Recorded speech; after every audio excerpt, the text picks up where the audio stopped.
My name's Chris Hadfield. I'm an astronaut. I've flown in space 3 times.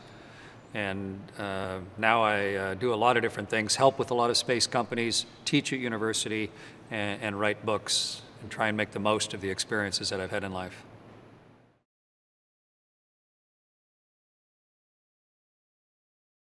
We are connected like never before on Earth right now.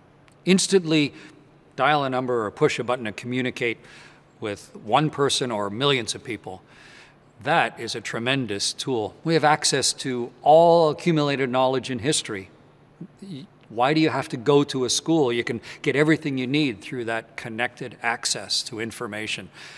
But it can have a downside, of course, if the message that you're projecting is negative, if the things that you believe in harm people.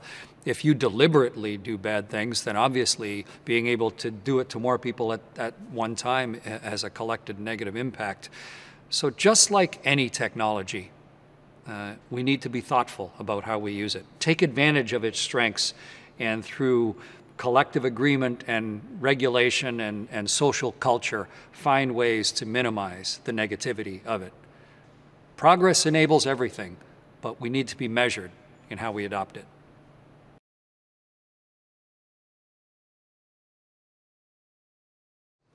Spaceflight benefits us in a lot of ways, but I think 3 main ones. Number 1 is just pushing technology, advancing, microcircuitry and the design of materials, and just pushing the edge so that we can come up with things that then we can apply to regular life here on Earth.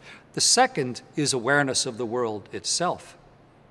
Measuring the levels of the oceans and the volume of ice in the Arctic ice caps and global understanding of the planet, and then using that technology to communicate and predict weather changes and all of that. So it gives us global awareness.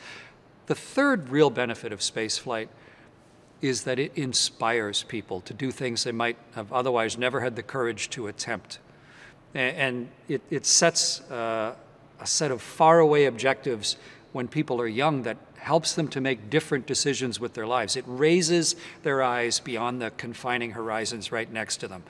And to me, that combination, technology, self-awareness, and inspiration, that's why we need to explore space.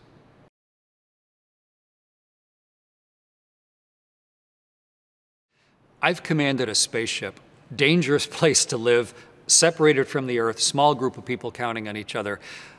I found 2 things to be hugely important in keeping everybody healthy and productive. Number 1 is to give everyone common goals, a common understanding of what we're trying to accomplish today and this week and these 6 months, so that when people are alone and trying to decide what to do next, they see the objective that we're all trying to do together.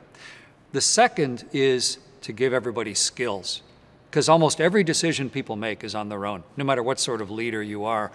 But if you give people an understanding of where you're trying to get to, and then actively get involved in improving their ability to do things and make independent decisions, then you get that building rush of teamwork, that feeling of accomplishing something as a group together that no single individual could ever do. It's almost like catching a wave when you're surfing. Suddenly, you're riding this thing with this other group of people and doing something magnificent and sharing in the wonder of it.